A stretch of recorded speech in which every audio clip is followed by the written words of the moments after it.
Eto magiging topic natin for today. Tambi, nahuli. Tumatakas ba pambira? Eto na, ang private jet hinahanda na. Kasado na yung private jet. Ayan na po. Yan ang tagumpay ng bansang Pilipinas. Pero, di umano. Ha? Sabi nila yan. Pero, kulang. Mamaya, discuss natin yan. Asaan si Trillanes? Nako. Saan nagpunta si Trillanes? Asaan ka ngayon, Trillanes? Labas! Pangatlo, magkasama ba si Trillanes at si Tambi? Alam natin. Oy. Mamaya. Pang-apat, pulis at militar naghahanda na. Sasama sa rally? Ayan. So, hindi na po natin pagtatagalin dahil napaka-exciting po ng balita ngayon. So, paalala ko lang bago tayo magsimula, i-like nyo itong video na ito. At doon sa mga hindi ko pa po subscriber, hindi pa subscriber ng channel na ito, Coach Oli News PH, huwag kakalimutan. Click nyo po yung subscribe button. Okay? Hindi na po natin, diretso na tayo agad-agad sa balita dahil kay Coach Oli, bida ang balita. Ito. Tingnan po natin Ito ay tila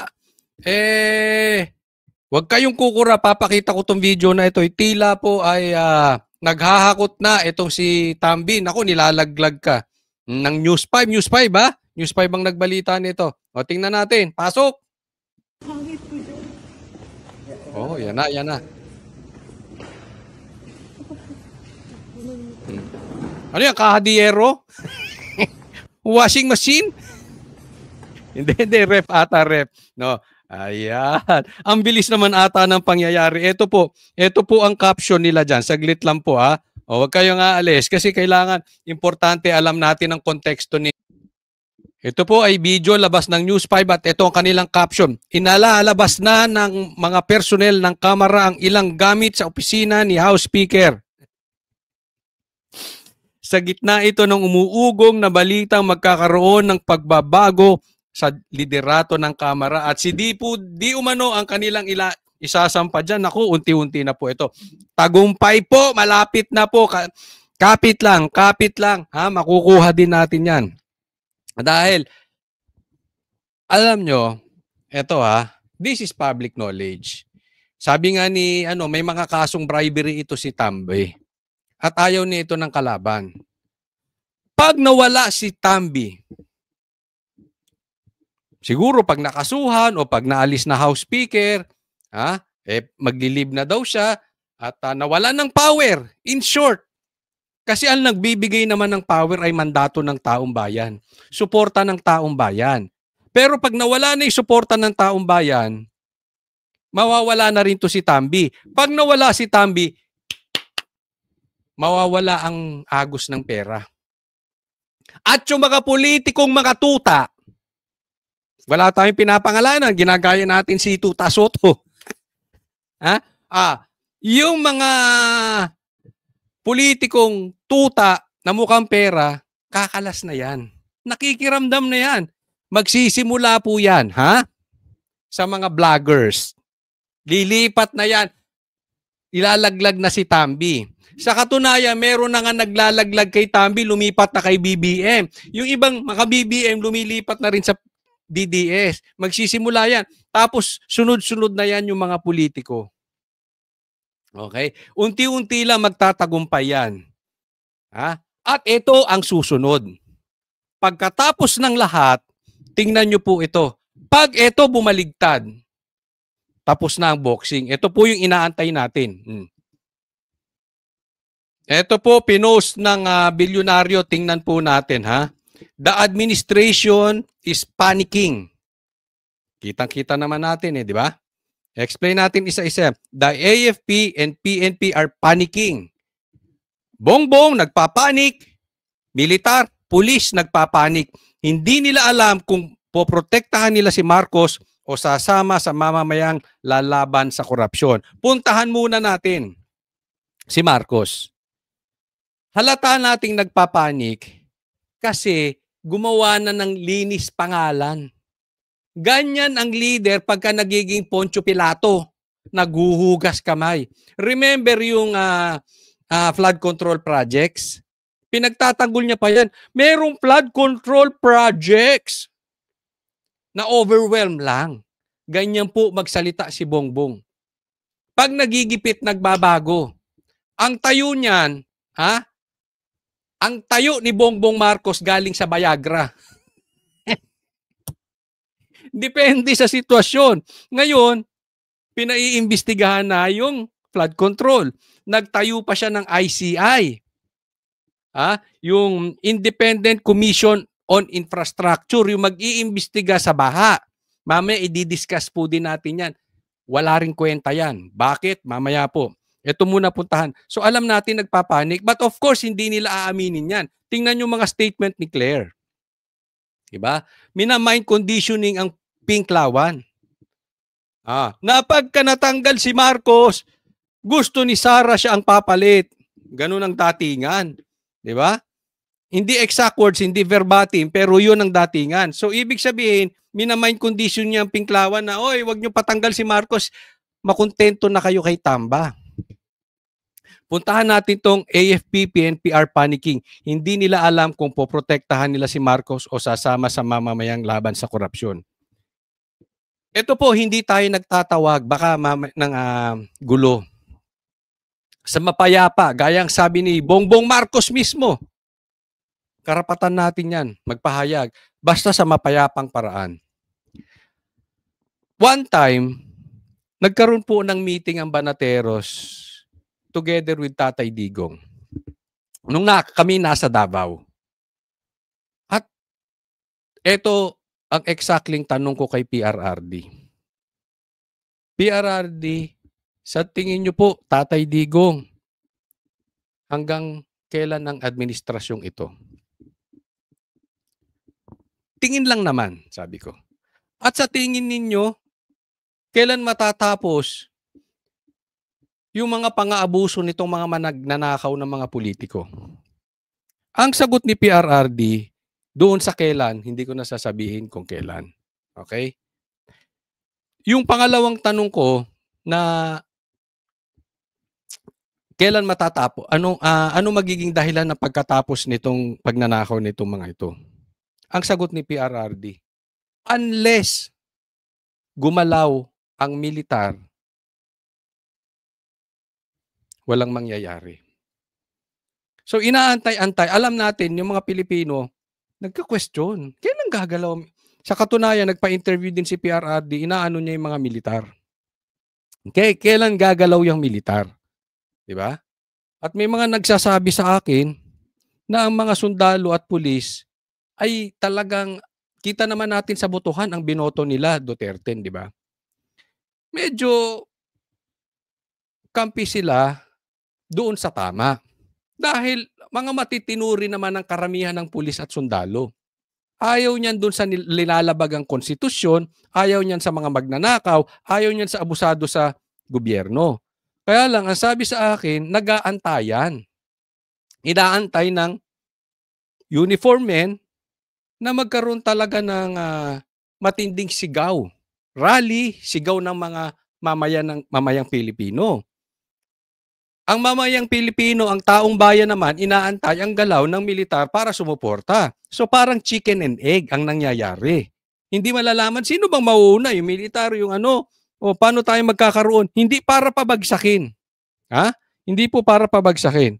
Para managot ang mga managot yung mga magnanakaw. Yung mga nangaabuso sa posisyon, managot.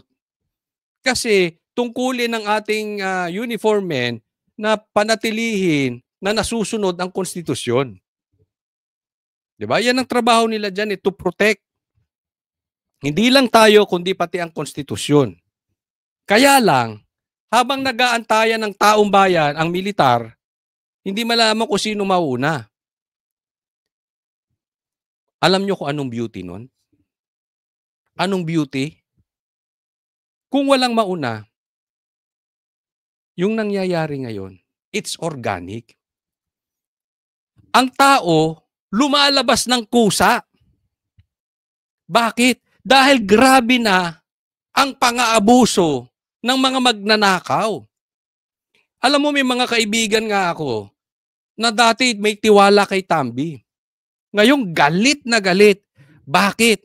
Abusado. Sabi niya, Coach, wala naman talagang politikong matino. Pero grabe to, demonyo. Abusado. Kaya pati yung mga kakampi niya, unless yung iba na nabibigyan siguro, may kasunduan, kaya hanggang ngayon nakakampi pa rin.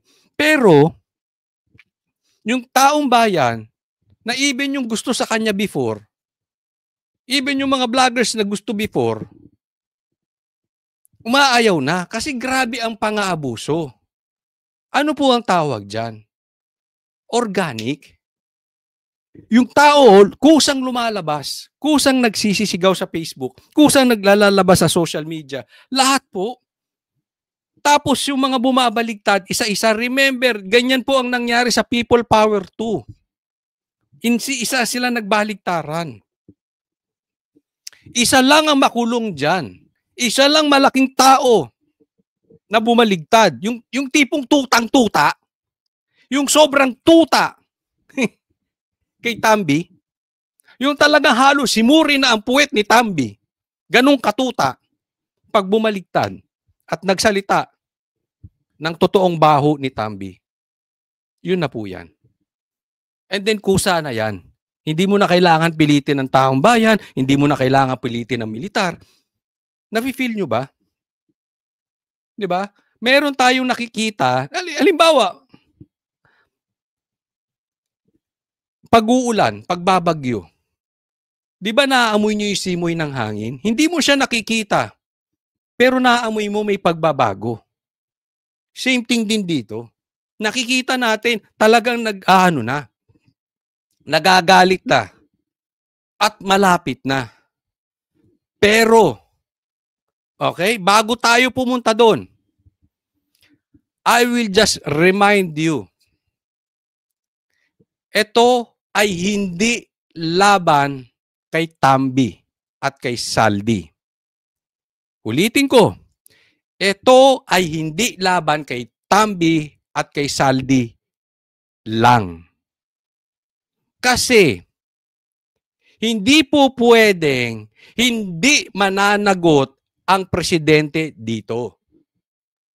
Hindi po pwede. Alam niya yung insertions. Pinirmahan niya yung insertions.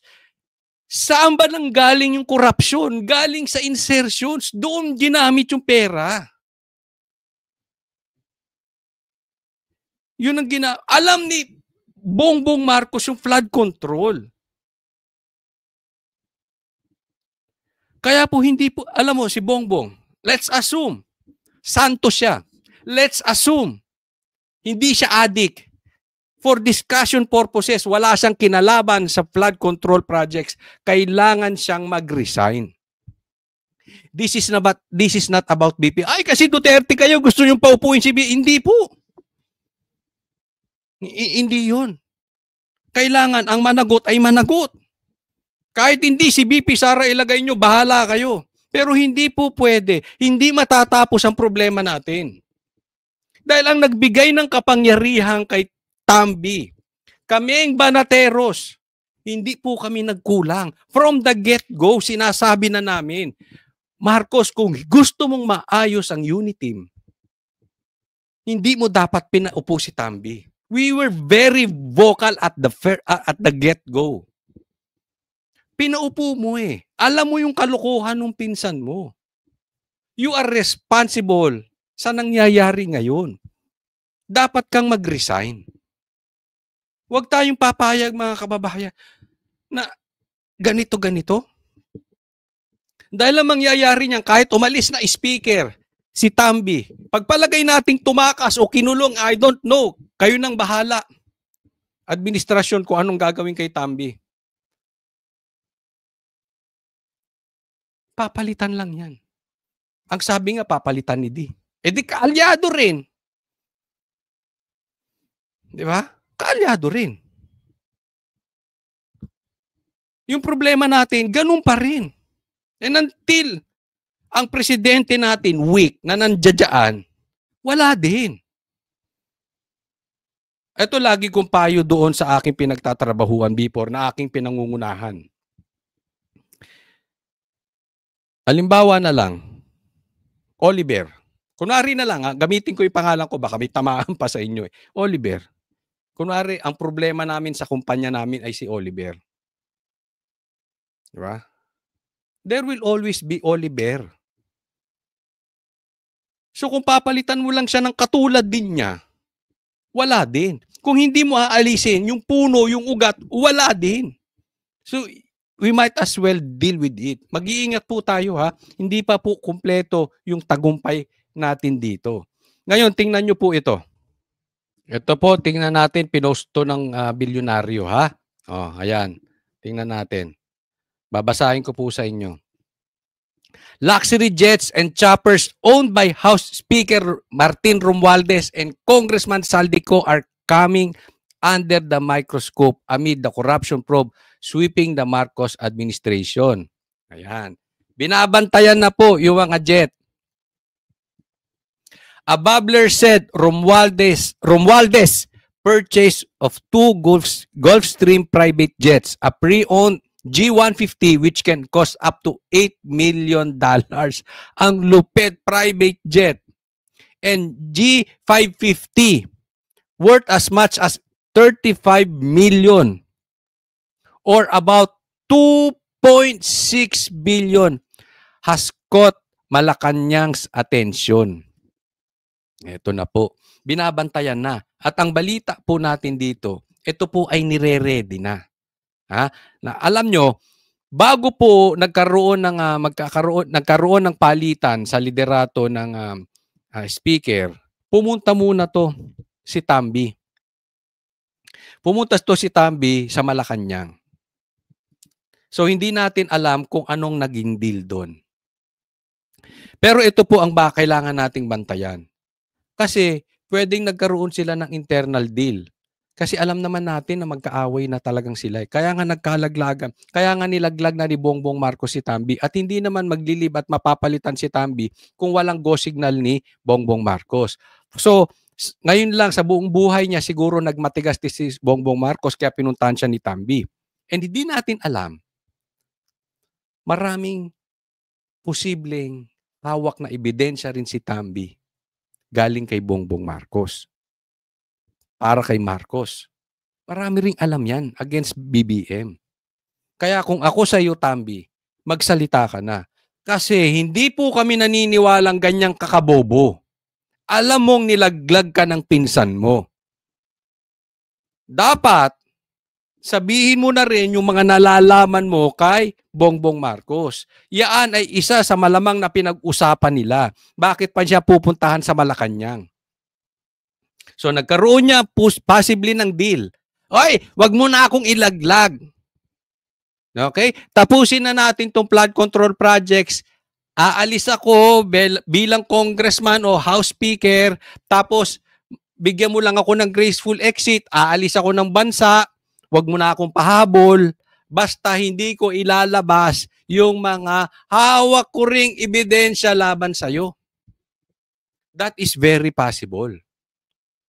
Kasi hindi mo naman kailangan pumunta ron. At imposible na wala din na kalokohan to si Bongbong Marcos. Imposible. Alam niyo yung insertions. So magkasabwat yan. So, baka inaawat ng laglagan. So yan po ang aantayin natin. Pero bago po yan, talaga na pong tinitingnan itong mga private jet ni Tambi. Grabe, no? Isipin mo. Ang daming Pilipino, halos hindi makakain. Kalahati ng mga Pilipino ay nasa class D pababa. Tapos bibili ka lang ng eroplanong 2.6 billion. Private jet.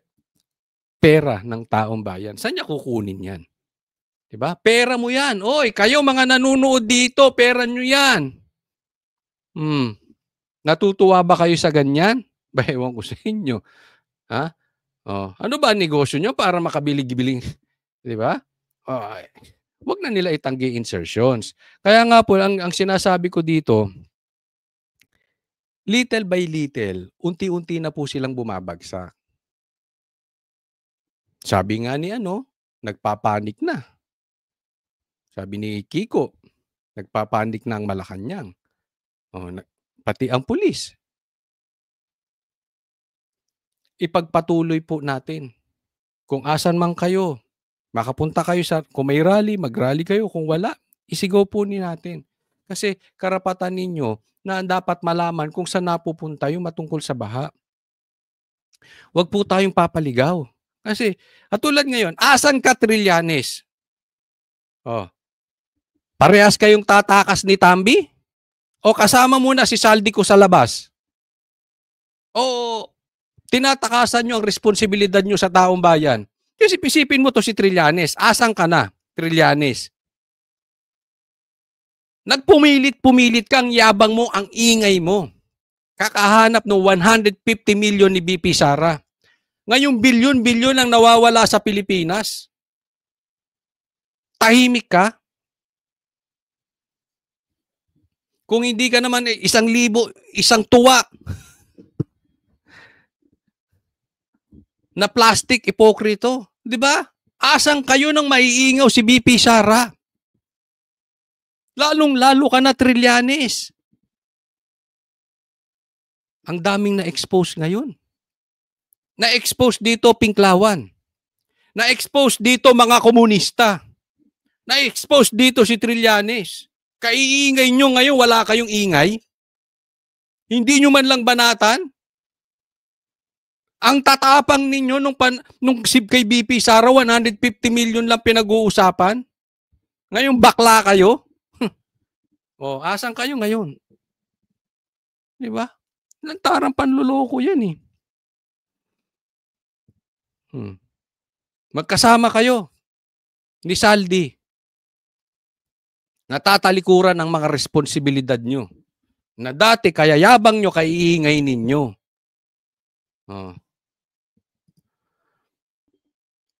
Tingnan ninyo bibigyan ko po kayo ng isang halimbawa na dapat nagfo-focus doon sa major na problema ng Pilipinas, yung current na problema ng Pilipinas, pero ngayon ang tatahimik.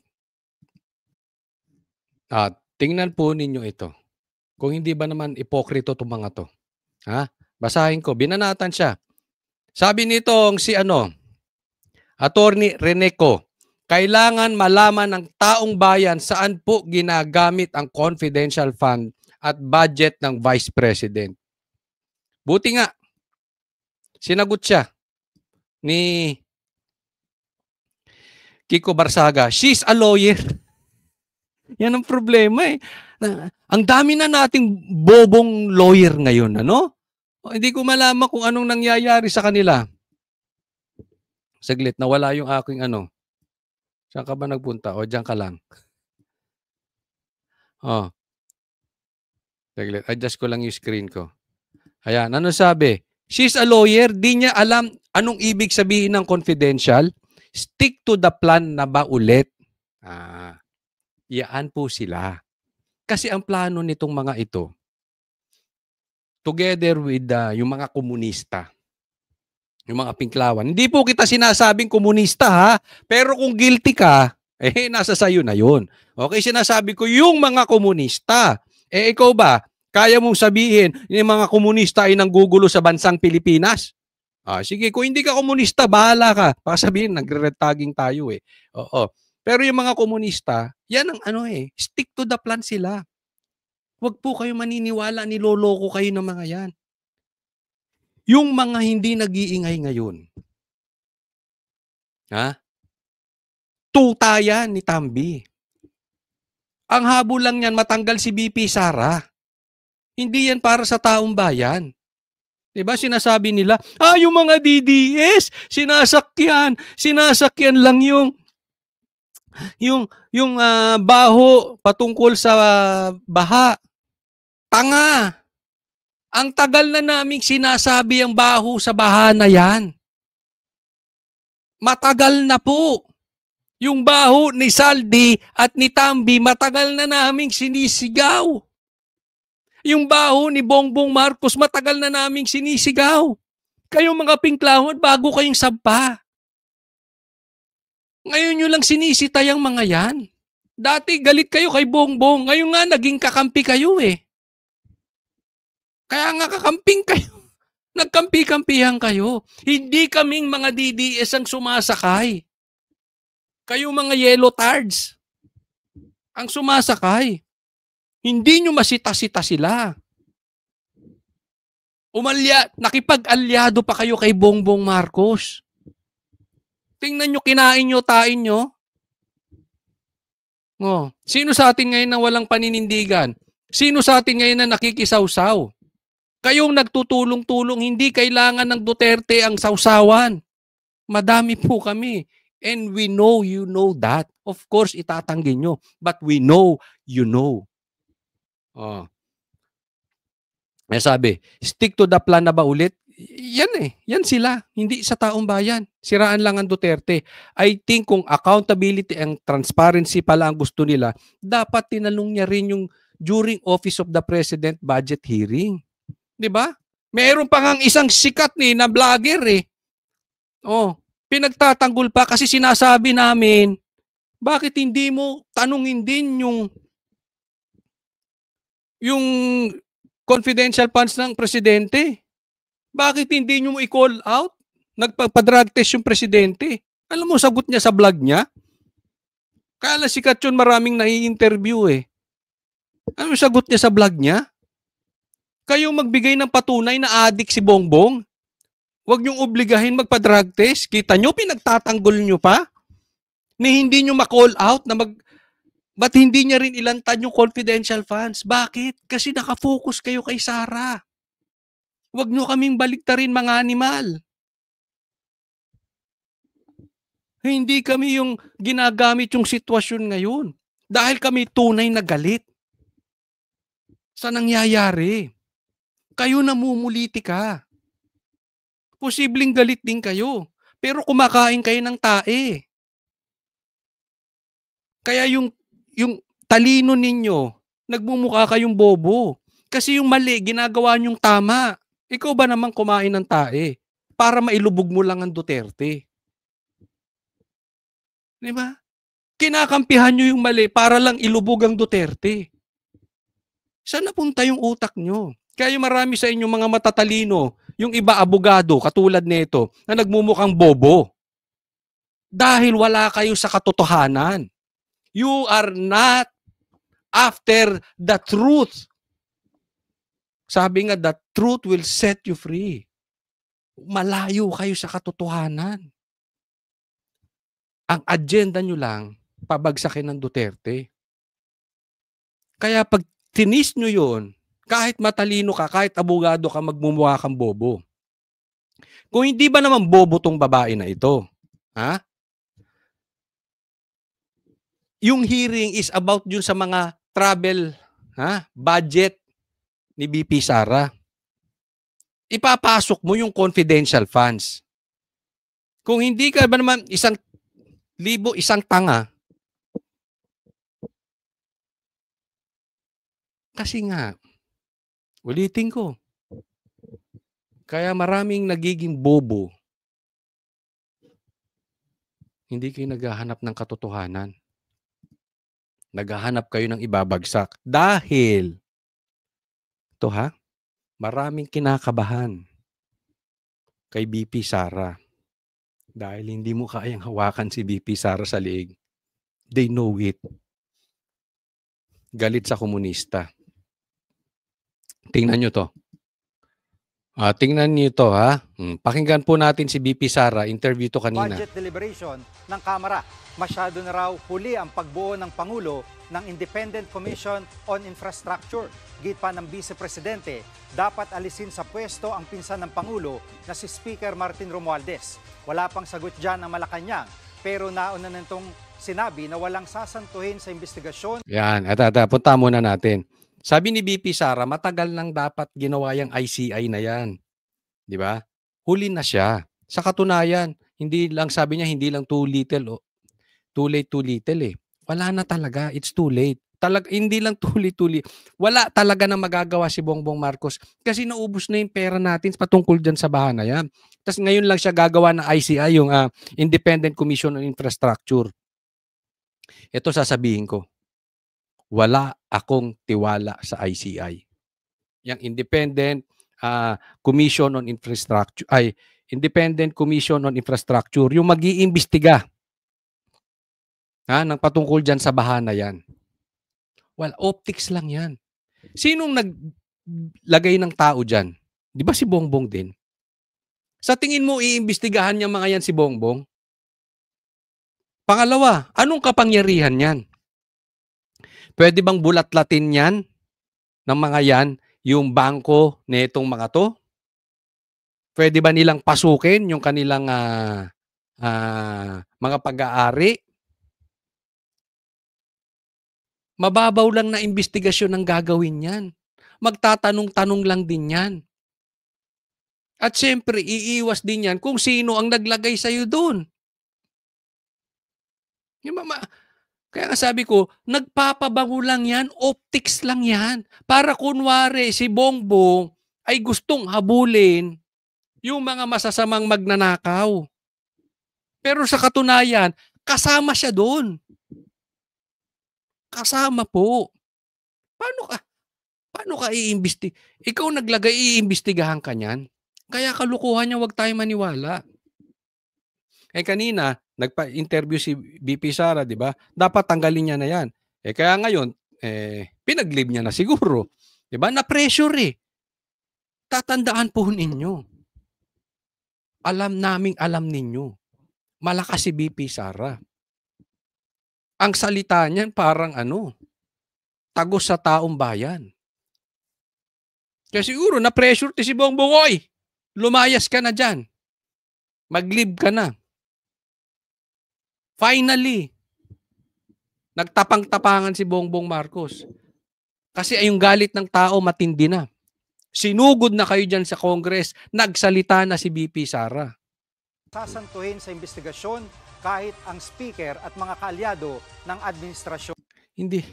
Tingnan nyo, kahit si speaker, kahit yung mga kaalyado, kulang, Bongbong. Sabihin mo ikaw mismo. Ako mismo, imbestigahan mo. Ganun ang sabihin mo.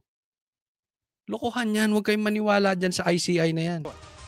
Pag ikaw presidente ba, tapos alam mo na kung anong nangyayari. Tapos nakikita mo na based on the budget kung paano binaboy yung pera ng bayan. Mag-aantay ka pa ba ng komisyon o ng Truth Commission o ng anong komisyon yan? Oh, exactly. Ang tagal na alam to ni Bongbong, sa kanya dumadaan, siya ang pumipirma eh. Alam niya yung insertions. Alam ni Bongbong ang nangyayari. Alam mo ang nangyari kay Bongbong? Bibigyan ko kayo ng halimbawa. Parang yung isang lalaking niloloko yung asawa. Para maintindihan nyo. Pilit pang pinagtatakpan yung kalokohan. Kaya lang, nahuli na eh. Nahuli nung asawang nakapatong. Wala nang lusot. Kung hindi nahuli, at kung hindi sumingaw yung baha, at kung hindi nagsingawan yung mga ghost projects, hindi pa aamin yan si Bongbong, pinagtatanggol pa nga niya eh.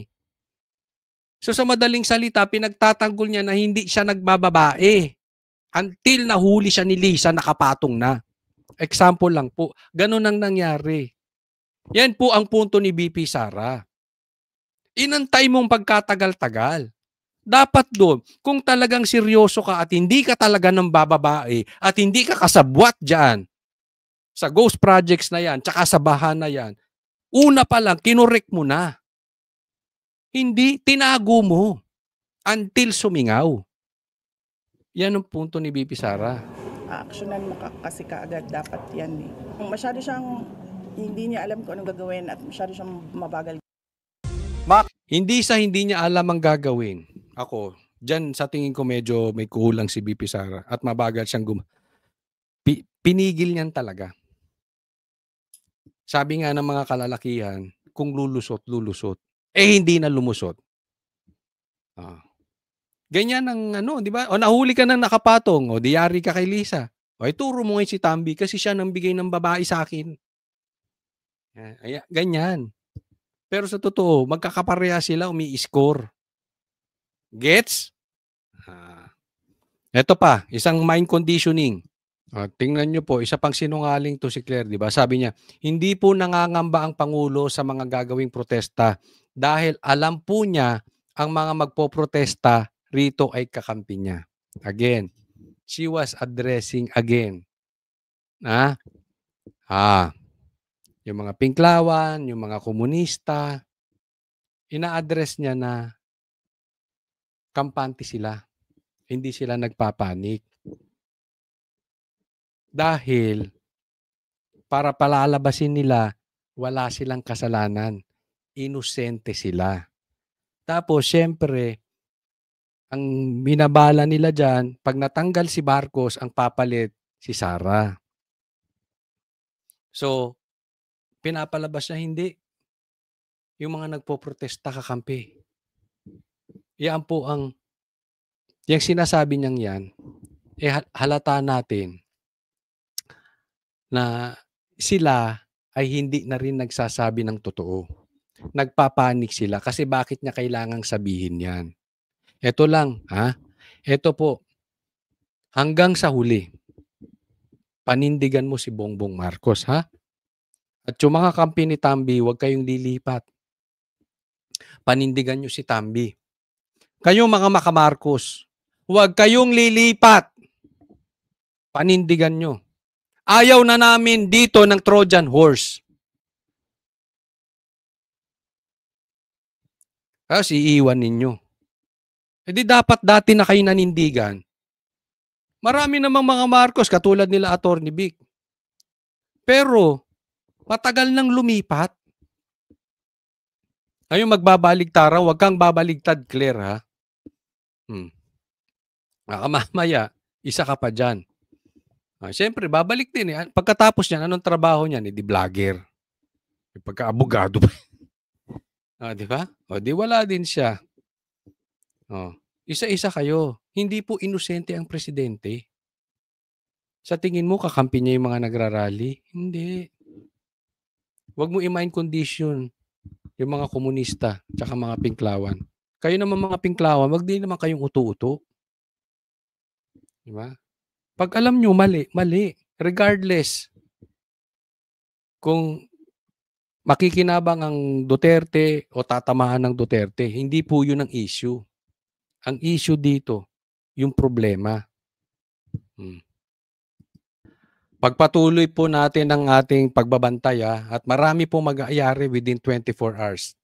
No? So, ang sigaw lang natin dito sa gobyerno, kung seryoso kayong ayusin talaga ito, huwag niyong patakasin si Tambi. Pag yan nakapunta sa ibang bansa, may dala-dala of course na pera yan. Pag nakaalis ng bansa yan, paano siya mananagot sa mga ginawa niya dito? Diba? Ang galing-galing nyo magbantay nung kay PRRD, kay Pastor Kibuloy, tapos ngayon matatakasan. Huwag po tayong maniniwala pag nakaalis si Saldi. Hindi po yan nakaalis. Hindi, pinaalis yan. Pinatakas. Alam yan ni Bongbong Marcos. May confidential funds ka, di ba? May intel funds kayo. Gamitin ninyo sa tama. Bantayan nyo, sabi nyo, binabantayan nyo yung private jets. Magkakaalaman ngayon. Okay? So, subaybay lang po. Huwag pong kakalimutan na mag-like sa video na ito, sa vlog na ito. At sa mga hindi ko pa po subscriber, muli po, nagpapaalala lang, konting lambing, mag-subscribe po. Maraming salamat po sa panunood. God bless everyone.